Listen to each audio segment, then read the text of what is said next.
오늘 코로나 엄청 심하죠? 보니까 어제보다 오늘 더 많던데, 그죠? 코로나는 사람 수가 계속 늘어나니까 문제인가 봐요. 근데 많이 아픈가 봐요. 뭐 어제 밤에 제가 집에 가서 라디오 들었는데 지금 병상이 부족해서 확진 판정 난 사람인데 자택 대기를 시켰대요. 자기 집에서 자가격리. 그 사람이랑 통화를 하는데 그 라디오에서 하는데 증상이 어떠세요? 그랬더니 뭐 체온은요, 그러니까 37점 몇 도요. 그리고 증상은요, 그랬더니 구토나고요. 막 난리도 아니더라고. 그거 들으니까 그거 걸리면 큰일 나나 보다 하는 경각심을 일으켜 주려고 라디오 했는지 그건 좀 조심해야 되는 것 같아요. 그렇죠? 자, 이제 우리 단기매매 증권 지금 여기에서 지금 이 상황이 있죠. 이걸 한 가지 경우의 수를 더 넣어서 다시 처분하는 걸 하나만 더 볼게요. 자, 이번 두 번째로 똑같이 X2년도에 매각을 하는데 처분 똑같은 상황이다라고 볼게요. 그런데 여기에 이번엔 처분 수수료가 20만 원이 들어갔다고 볼게요. 즉 이 상황에 처분 수수료가 20만 원이 더 들어간 거예요. 자, 그러면 지금 바로 앞에 우리 마지막에 했던 이 분계를 봤을 때는 10만 원 이익이라고 생각했는데, 그죠? 그런데 수수료가 20만 원이 들어갔다면 이익인가요? 손해가 됐네. 그죠? 10만 원 이익인 줄 알았더니 10만 원 손해가 되어 버렸죠. 우리는 회계 처리는 항상 그렇게 나와야 돼요. 자, 그래서 보시면 아이고.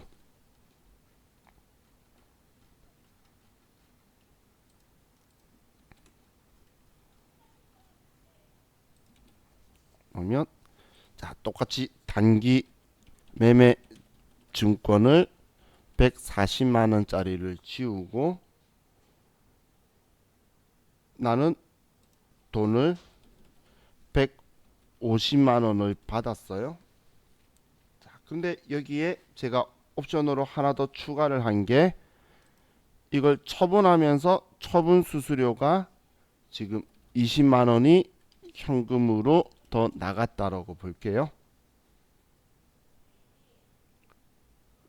자, 그럼 우리는 이 수수료는 별도의 회계상의 거래가 아니고 지금 팔면서 발생한 돈이죠. 그래서 독립적인 거래가 아니에요.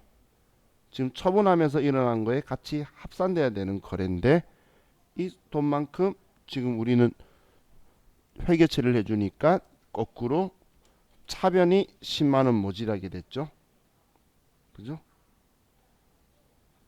그럼 우리는 차변에 단기 매매 증권 처분 손실이다라고 얘를 써줘야 된다는 거예요.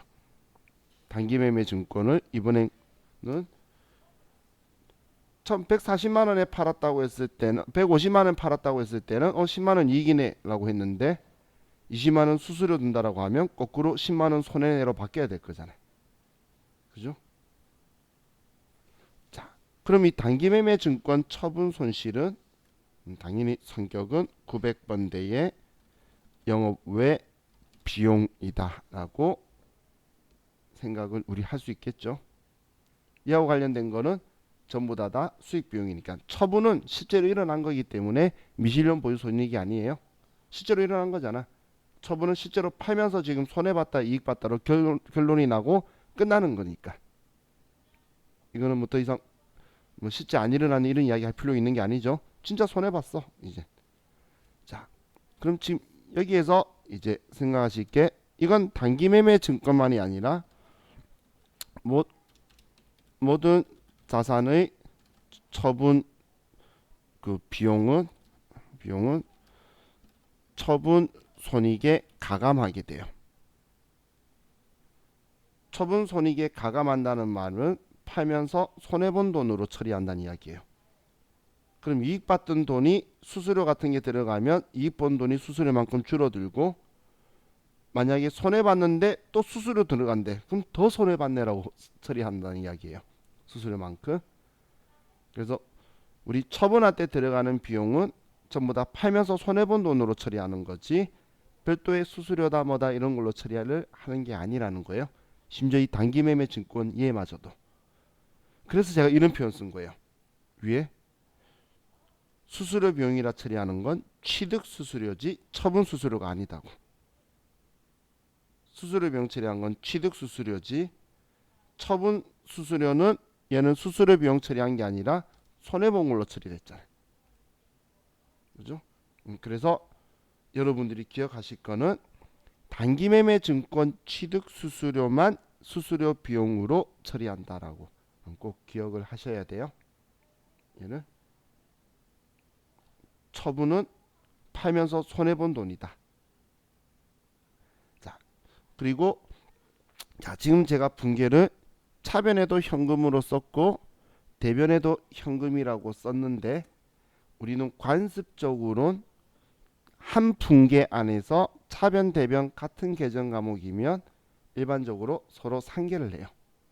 그냥 대변에 현금 20만 원 안 쓰고 차변에 130만 원 써도 똑같겠죠? 이해가시나요? 그래서 만약에 진짜 현금으로 받고 현금 줬다라고 하면 상계를, 차변에도 현금이고 대변에도 현금이면 이때는 서로 순액으로 130만 원이라 써도 상관없다는 거예요. 자산이잖아요. 그죠? 그리고 시험에서는 근데 제일 많이 나오는 표현이 이거예요. 단기 매매 증권을 팔았는데 지금 얘 받을 때에 수수료를 차감한 금액을 받았다라고 쓸 거예요. 그럼 수수료 차감한 금액이면 150만 원에 20만 원 뺀 130만 원을 받았다고 되는 거고, 그러면 그냥 20만 원은 바로 단기 매매 증권 처분 손실이다라고 되는 거죠. 지금 얘는 지금 위하고 똑같은 건데 여기에다가 그냥 처분 수수료 20만 원 차감한 금액을 수령하다라고 나오면 꼭 이렇게 처리해야 되겠죠. 그죠? 똑같이 1,500원에 팔았는데 수수료 빼고 받았으면 130 받았다 써야 될 거니까. 그래서 빼고 받는 형식으로도 잘 나오고, 그리고 빼고 안 받고 따로 주더라도 결과는 똑같은 거예요. 결과는 똑같은데 표현이 어떻게 되느냐. 근데 시험 때 현금으로 받고 현금 줘서 이렇게 써도 시험은 정답이에요. 이렇게 써도 정답이고, 현금 받고 현금 줬는데 그냥 이렇게만 나왔는데도 아래처럼 분계도 정답이고, 그건 우린 관습적으로는 이렇게 하는데 이렇게 했다고 해서 틀렸다고 할 수 있는 근거 자료는 없어요. 정말 관습이에요. 차변 대변 같은 계정 과목을 한 분기에 안 쓴다는 것. 자, 그럼 이제 우리 이 부분을 책을 가지고 정리를 좀 해봅시다. 책 가지고. 자, 우리 단기 매매 증권 취득이라고 있는 거 마치 복습하는 느낌이에요. 보시면 자, 구입 금액은 액면 금액이 아니고 구입 금액으로 회계 처리한다. 제가 액면 금액에 절대 못 산다라고 했죠. 그래서 액면 가격을 지금 이 책 저자 다 저랑 같은 라인이라 그랬죠. 그래서 액면 금액 아니라고 하는데, 이 사람도 표현한 이유가 시험 문제는 무조건 액면 금액 얼마, 공정가액 얼마 이런 식으로 써줄 거예요.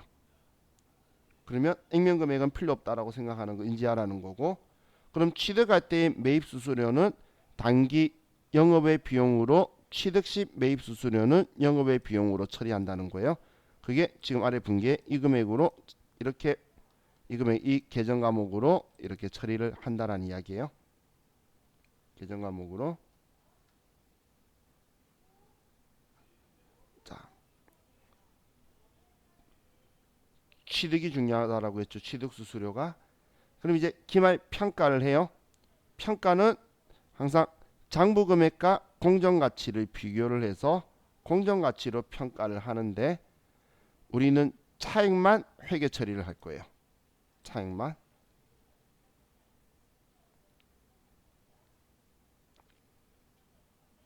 그럼 차익만 회계 처리하니까 자 보면 장부 금액보다 공정 가치가 더 크면 올랐잖아. 올랐으니까 오른 만큼 차변의 단기 매매 증권이라 쓰고 대변의 단기 매매 증권 평가이익이라 쓰는 거고, 장부 금액보다 공정 가치가 내렸어요. 그럼 내린 만큼 대변의 단기 매매 증권이라 써서 줄여주고 금액을, 반대쪽에는 단기 매매 증권 평가 손실이다라고 써줄 거라는 거예요. 자, 그럼 이제 마지막 처분에서는 처분 금액은 항상 장부 금액과 처분 금액, 판매한 금액의 차이가 단기 매매 증권 처분 손익, 처분이익, 처분 손실로 될 거란 이야기예요. 장부에 적혀 있는 금액과 판매한 금액의 차이가 단기 매매 증권 처분 손익으로 나오게 될 거예요. 그럼 처분 시 수수료는 단기 매매 증권 처분 손익에 가감 처리한다고 적혀 있죠. 처분 수수료는 수수료 비용으로 처리하는 게 아니라 단기 매매 증권 처분 이익에서 줄이거나 단기 매매 증권 처분 손실에 더해지거나 이렇게 결론이 나올 거라는 이야기를 하는 거예요. 이게 지금까지 제가 설명했던 걸 책에 이렇게 적혀 있는 거예요. 자, 지금 제가 적어둔 부분을 기억하시고, 자, 우리 시험에서는 일반 전표라는 걸로 해서 문제 나올 건데 그때는 취득이나 처분하는 걸로 나올 거고, 그리고 우리가 결산이라는 것도 문제를 풀 거예요. 세무위급에는 일반 전표 똑같이 5문제가 나오는데 거기에는 평가 가지고 나올 거고, 그럼 지금 제가 우리 이해하고, 자 이해하고 아이고, 얘는 이론 시험에도 엄청 자주 나와요. 이론 시험에도 자주 나오고, 지금 빨간 네모 박스는 이론 시험에도 등장을 하는 애예요. 얘는 아무 때나 다 튀어나와요.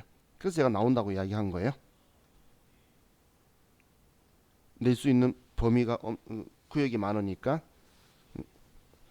시험 문제에서 내라고 하는데 시험 문제 출제위원이 일반 전표라는 문제하고 결산이라는 문제를 이해내는 걸 빠뜨렸죠. 그러면 이론 문제를 꼭 내요. 근데 전에는 전부 다 나온 적 있어요. 전부 다 나왔으면 8점을 가지고 있었던 거예요, 얘가. 자, 이게 이제 우리 단기 매매 증권에 대해서 이야기를 했고, 자, 이제 다음 페이지로 넘어갑시다.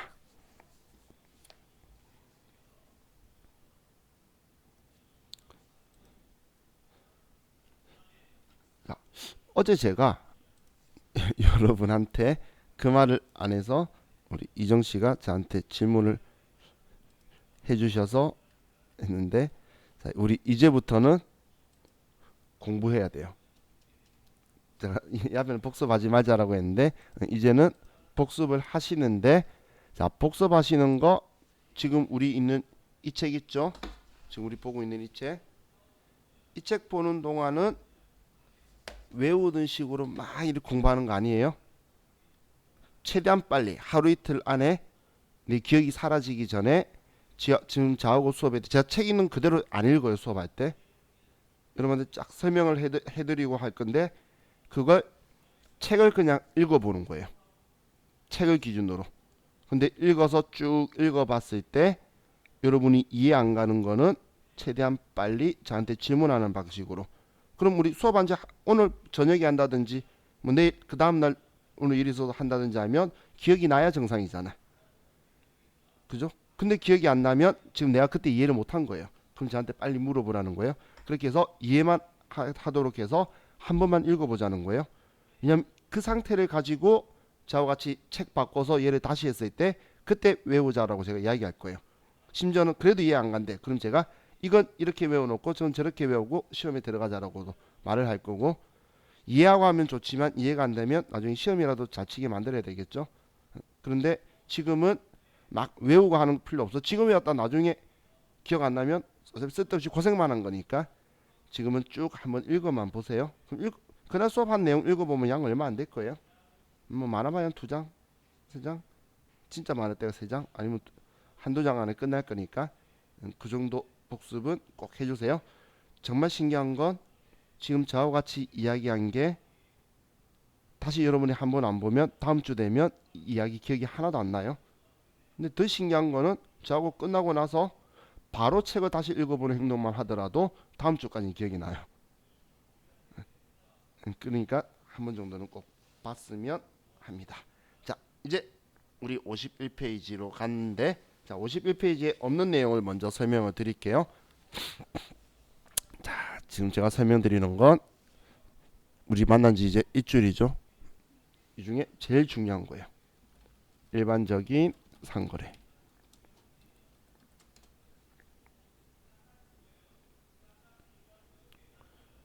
자, 일반적인 상거래라는 건 어떤 걸 일반적인 상거래라고 하냐면 얘는 매입과 매출을 일반적인 상거래라고 해요.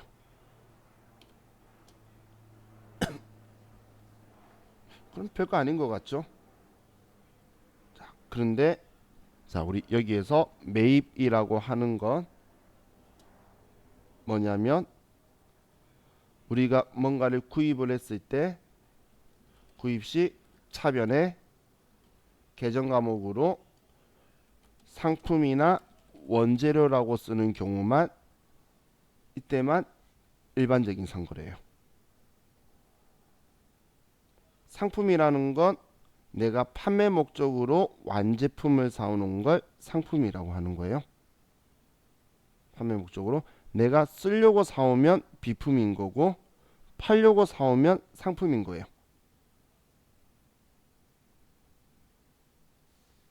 그래요?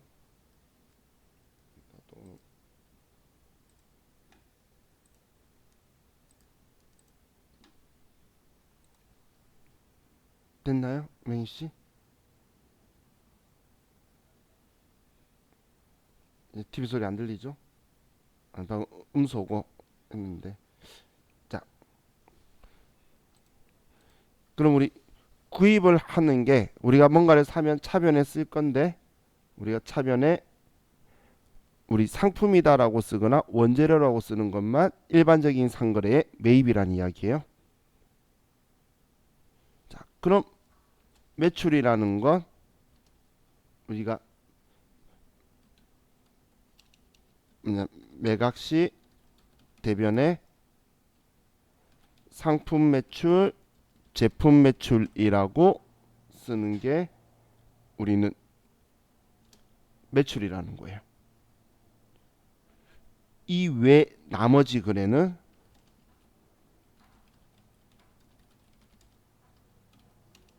기타 거래라고 하는 거예요. 일반적인 상거래가 아니고 그 외 나머지는 기타 거래예요.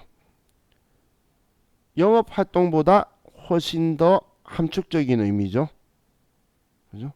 영업 활동이라는 건 우리 회사를 설립한 목적대로 하기 때문에 우리 회사에 필요한 물건 사는 것도 다 영업 활동이라고 하는데 일반적인 상거래는 상거래잖아요.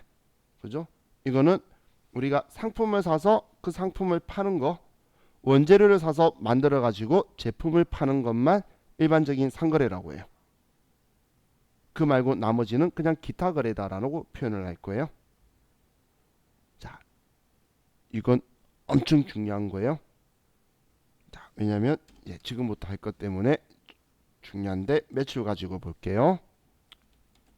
자, 매출에서 자, 우리가 매출이라고 할 수 있는 거는 계정 과목으로 제품 매출, 상품 매출 이런 계정 과목 쓰는 걸 매출이라고 하는데 자, 이렇게 했을 때에 우리가 이제 물건 팔면 돈 받아야 될 거잖아요.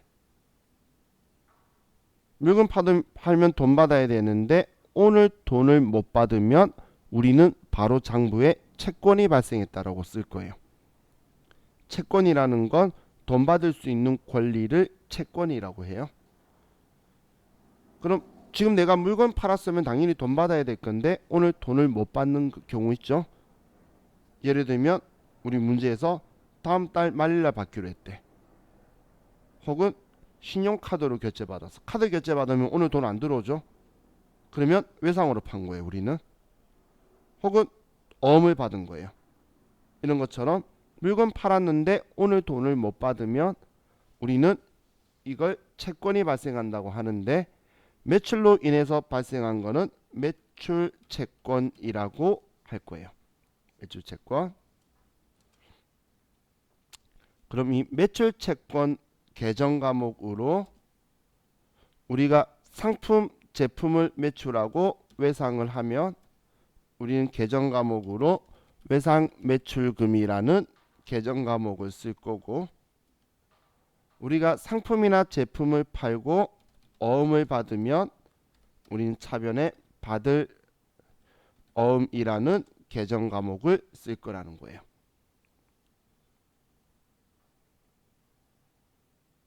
자, 그런데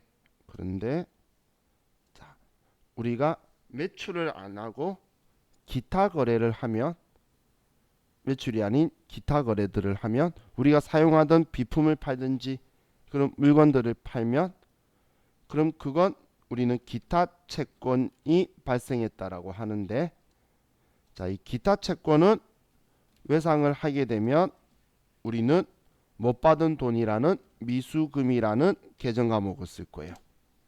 얘는 그럼 기타 채권이 발생했을 때에 우리는 어음 받았을 때도 우리는 미수금이라고 처리를 할 거예요.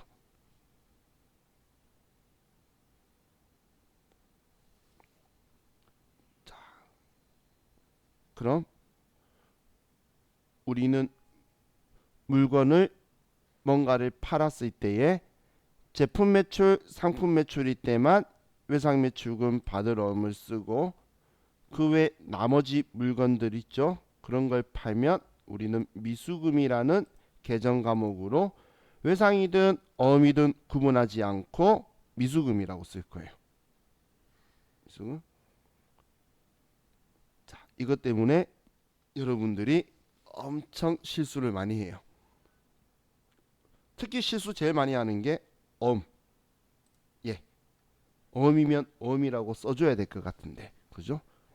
자, 근데 여러분들이 생각하는 어음은 어음에 관련돼서 따로 해줘야 되는 거 아니냐? 그건 자금 관리예요. 우리가 하고 있는 건 재무회계거든. 재무회계는 어음이다 아니다가 중요한 게 아니고, 채권이 발생을 했는데 이 채권이 매출로 인해 발생한 채권이냐 아니면 딴 걸로 인해 발생한 채권이냐, 이 두 개의 구분이 중요한 거예요. 원래 원칙대로 하면 우리 제출용은 얘하고 이 글자만 쓸 거예요. 미수금이라는 글자만. 기타 채권을 미수금이라고 표현해요. 이렇게 재무상태표에 매출 채권이고 얘는 미수금이 없네. 잠시만요.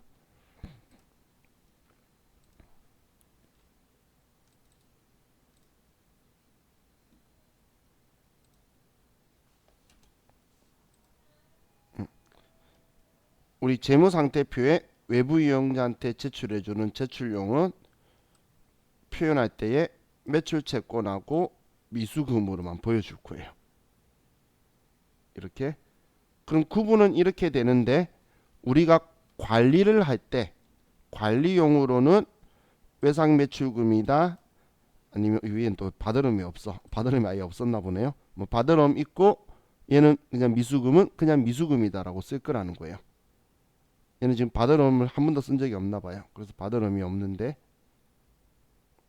그렇기 때문에 우리는 외부 이용자가 원하는 건 일반적인 상거래로 인한 채권이냐 일반적인 상거래가 아닌 걸로 인한 채권이냐를 구분을 꼭 해줘야 되는 게 기본인데, 일반적인 상거래에 인해서 발생한 채권은 우리가 관리용으로 외상 매출금과 받을 어음이라는 계정 과목을 쓰고 있다는 거예요. 그래서 자, 얘는 엄청 중요한 거예요. 왜냐면 우리 시험 때 돈을 꼭 안 줄 거거든 계속. 그럼 우리는 외상이다, 어음이다, 카드다 이렇게 거래가 거의 대다수가 일어날 건데 우리가 거래로 입력할 전표가 한 15개 정도가 돼요. 시험이. 그럼 15개 중에 돈 전액을 주고받는 건 거의 없어요. 일부라도 외상하거나 어음 주고받거나 카드 긁으니까 그럼 그때 이걸 무조건 생각하셔야 된다는 거예요. 이걸.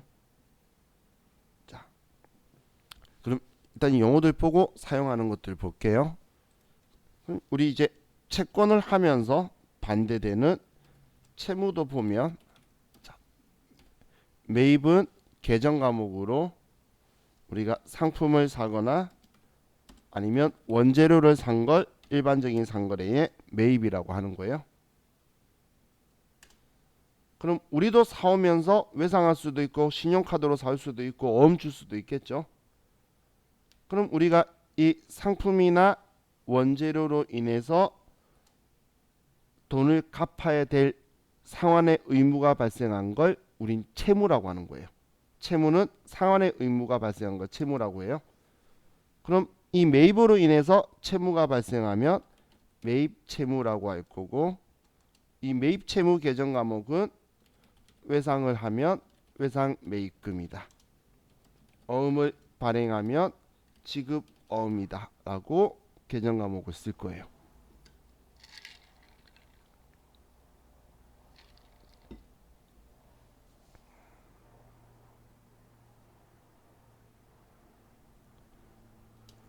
자, 그럼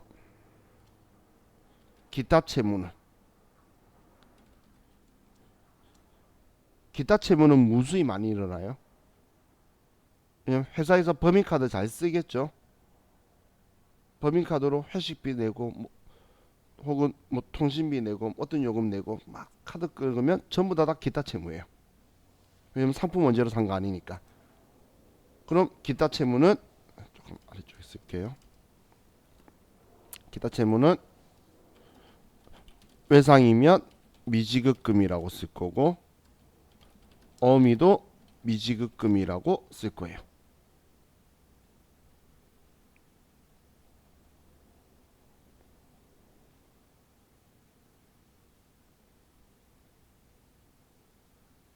자, 그럼 얘도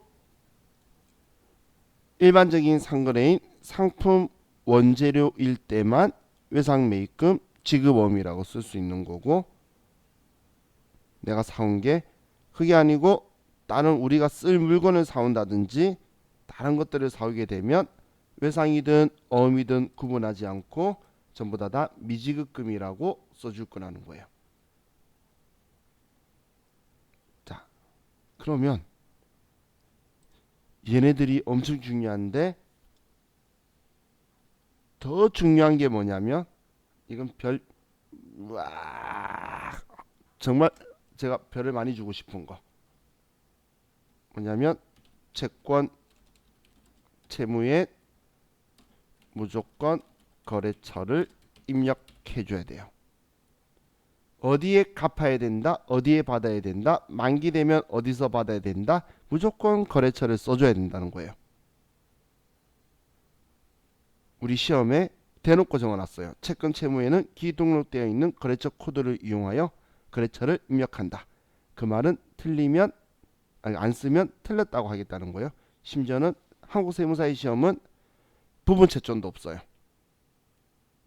AT 시험은 합격자를 좀 늘리려고 한 건지 부분 채점을 조금 주는데 얘는 그런 것도 없어요. 이 거래처 쓰라는 건 왜 쓰는 습관을 들여야 되고 쓰냐라면 우리는 분계라는 걸 한번 하면 컴퓨터가 모든 장부를 다 쓰도록 해줘야 되는데 그 장부 중에 거래처 원장이라는 게 있어요. 그럼 그 장부에도 정확하게 모든 게 다 장부에서 어디 거래처에 받을 돈이 얼마 있다가 다 들어가야 되겠죠. 그걸 써주려면 전표에 입력할 때 거래처를 꼭 써야 된다는 거예요. 그래서 제가 이제 수업할 때 자, 거래처를 꼭 써야 되는 계정 과목들 있죠. 안 쓰면 틀렸다고 하는 계정 과목. 그런 계정 과목에는 제가 이렇게 표시를 할게요. 표현할 때 자, 외상 매출금이다. 얘는 꼭 써야 돼요. 그러면 아래에 제가 A다 혹은 B다라고 이렇게 쓸 거예요. 혹은 미수금이었다. 그래도 제가 아래에 뭐 B 거래처다 이렇게 아래에 A, B라고 표시하는 거는 무조건 거래처를 써야 되는 계정 과목이다. 얘는 안 쓰면 틀린다라는 표시로 제가 계정 과목 쓰는 데에 아래쪽에다가 A, B 이런 걸 써드릴 거예요. 그럼 여러분도 똑같은 방식 쓰셔도 되고 자기만의 방식을 써도 되고 무조건 표시를 하는데, 자 우리가 나중에 시험 볼 때 보면 시험지는 여러분들이 시험 보고 집에 가지고 갈 거예요. 시험지는 가지고 가고 그 USB 메모리만 제출하고 올 거예요. 시험 때에. 그럼 이 시험지에 문제 풀 때에 시험지의 문제를 먼저 풀고 한 번에 입력할 거예요. 예를 들어 분계 문제 뭐 5개가 있다. 분계 문제 푸는 데는 여러분이 10분 걸리면 그 5개를 입력하는 데는 10초, 20초밖에 안 걸려요.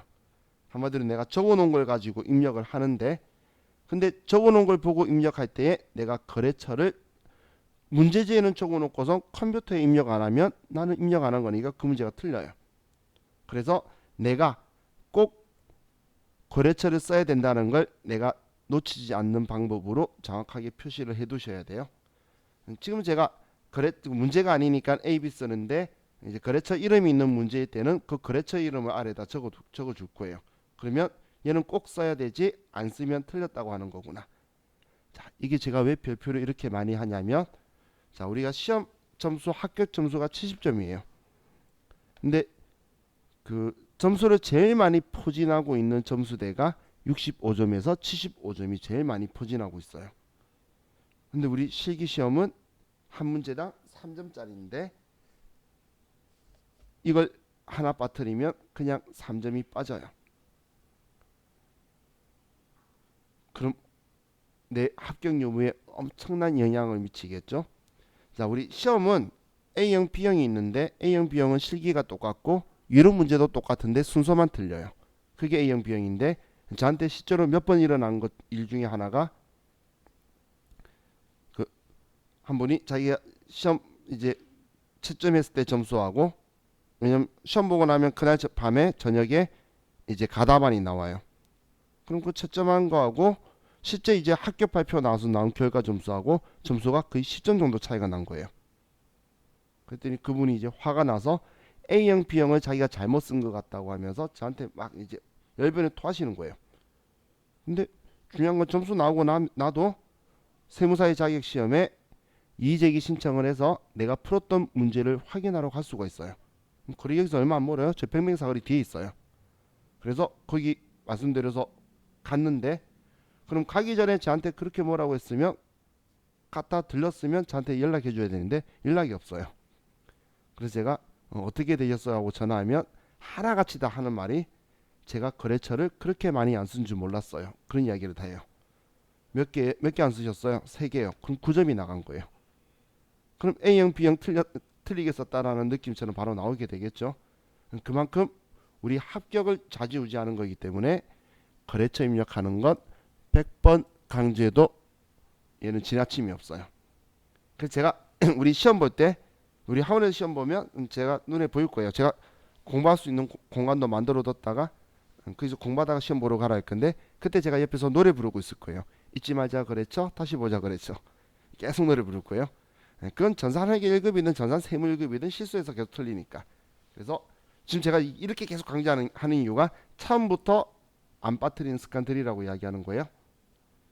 자, 그럼 이제 우리 얘네들 가지고 그럼 어떤 걸 가지고 지금 이렇게 이야기를 하는지를 보면, 자 예제를 가지고 볼게요. 자 우리 회사가 우리 제품 100만 원을 매출하고 우리 다음 달에 결제 받기로 하다라고 했어요. 그럼 우리는 제품을 팔았죠. 제품을 팔면 우린 대변에 제품 매출이다라고 쓸 거예요. 그리고 대변의 금액을 100만 원치 팔았으니까 100만 원치 팔았다라고 쓰고, 그리고 우린 차변에 돈 받는 팔았으면 돈 받는 거 쓸 건데 지금 다음 달에 받기로 했다는 건 오늘 돈이 안 들어오죠. 그럼 오늘 돈 못 받으면 우리는 무조건 뭘 확인해야 되냐면 일반적인 상거래인지 아닌지를 꼭 확인하는 거예요. 그럼 대변에 제품 매출이 왔네. 일반적인 상거래죠.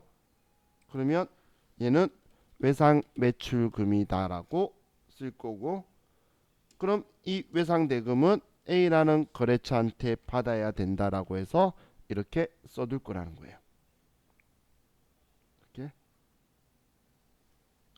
자, 그럼 이번에는 제품이 아니라 우리가 가지고 있는 비품 100만 원을 매출하고 다음 달에 결제 받기로 했다는 거예요. 그럼 우리는 비품을 팔았으니까 비품을 대변에 써서 지워주고, 이제 내가 판 거 줬으니까. 그럼 비품 100만 원짜리를 지웠는데 돈은 오늘 안 받았네. 외상이면 일반적인 상거래냐 아니냐라고 봤는데 일반적인 상거래가 아니죠. 그러면 얘는 미수금이다 이렇게 쓸 거라는 거예요.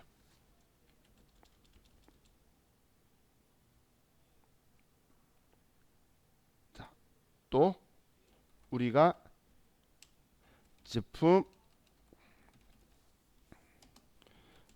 100만 원을 매출하고 우리가 대금은 어음으로 수령하다라고 했어요. 그럼 제품 100만 원치를 팔았으니까 대변에 제품 매출이다 100만 원 이렇게 쓰고, 차변에는 오늘 돈은 못 받았네. 원 받았으면 만기부터 현금 내는 거니까 돈 못 받았죠. 그럼 일반적인 상거래냐 아니냐 봤는데 이번에 일반적인 상거래네. 그러면 받을 어음이다. 이 어음 만기되면 A라는 회사 어음 발행자한테 가서 돈 받을 거다라고 쓸 거라는 거예요. 그럼 비품 100만 원치를 매출하고 대금은 어음으로 수령하다라고 하면 이번엔 비품을 팔았는데 100만 원짜리 팔았는데 나갔는데 나는 지금 어음 받았으니까 돈 못 받았죠.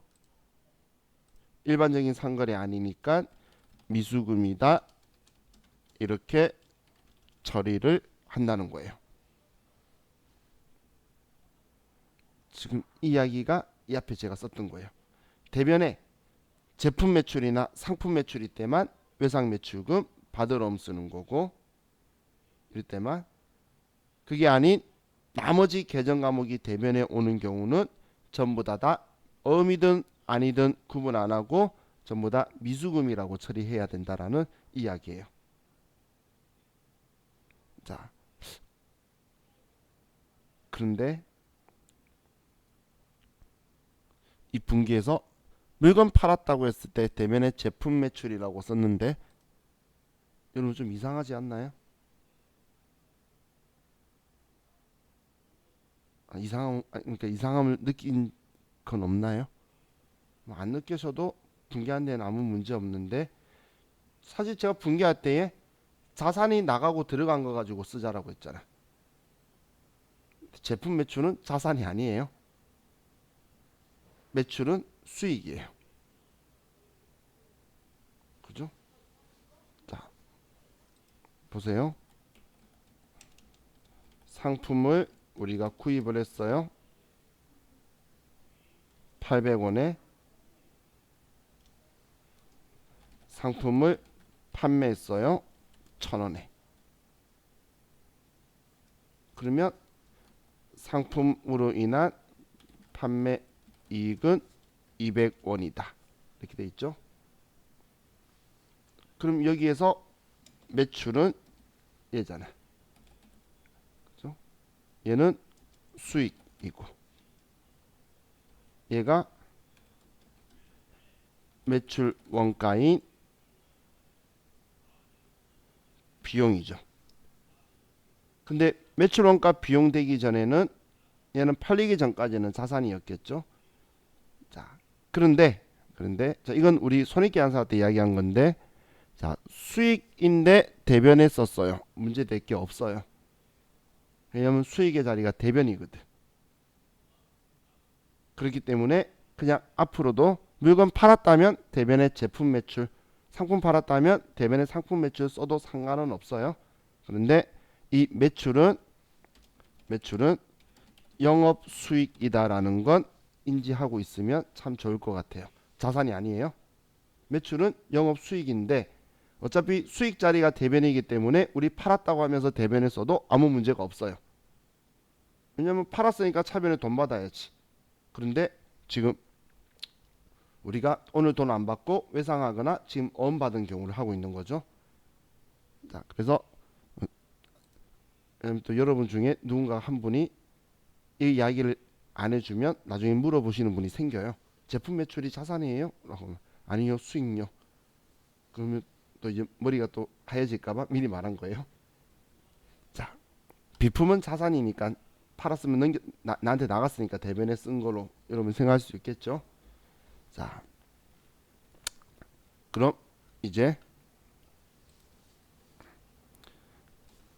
외상으로 물건 팔고 돈 받는 분계 먼저 한번 하고 쉴게요.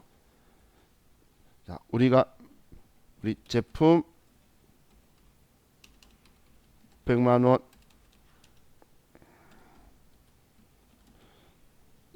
판매하고 A 신용카드로 결제 받다. 아니, 죄송해요. 신용카드 안 할게요. 하면 괜히 여러분들 어려우니까 그냥 똑같이 다음 달에 결제 받기로 하다 했어요. 자, 그럼 우리는 제품 100만원치 팔았으니까 대변에 제품 매출 100만원이다. 그리고 차변에 돈 받아야 되는데 오늘 돈 못 받고 외상이고, 그럼 일반적인 상거래니까 외상 매출금이다. A라는 거래처한테. 자, 그랬다가 이제 우리가 제품 매출 대금,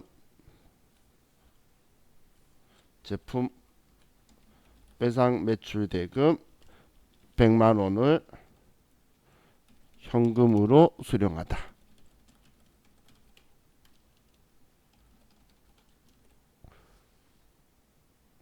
그럼 이 분계에서는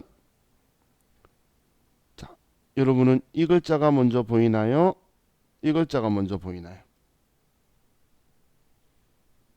이 글자, 이 글자. 아무거나 먼저 보여도 되는데 저는 개인적으로 여러분들이 분계를 실수 안 하게 얘를 먼저 봤으면 해요. 현금 받았다면 차변에 현금 써야 된다는 건 지금도 우리 알잖아. 그죠?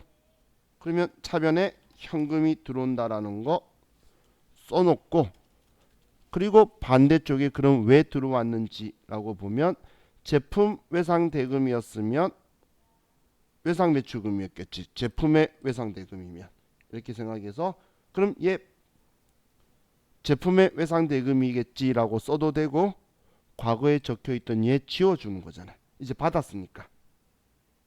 이때는 받아야 되니까 외상 매출금이라 적어뒀는데 이제 돈 받았으니까 지워야 되겠죠. 그래서 대변에 외상 매출금을 지워주게 되는 거예요. 돈 받았으면. 근데 굳이 돈 받아서 치운다 생각을 안 해도 돈 들어온 이유가 제품 외상 대금이라 외상 매출금이었다 쓰셔도 딱 맞게 들어오죠. 그죠? 그리고 얘 지워야 된다라고 생각하고 지우셔도 되고, 과거에 썼던 거 받았으니까 지워야지. 이런 원리로 쓸 거라는 거예요. 이해가시죠? 그럼 만약에 비품이었으면 미수금이고 돈 받으면 미수금 지웠겠지. 우리는 받았던 거를 그대로 지워주게, 얘는 지워주도록 똑같은 계정 과목이 반대쪽으로 나가는 거예요. 자, 우리 이제 이번 시간 여기까지 하고 이제 쉬었다가 어음 봅시다. 쉬었다 할게요.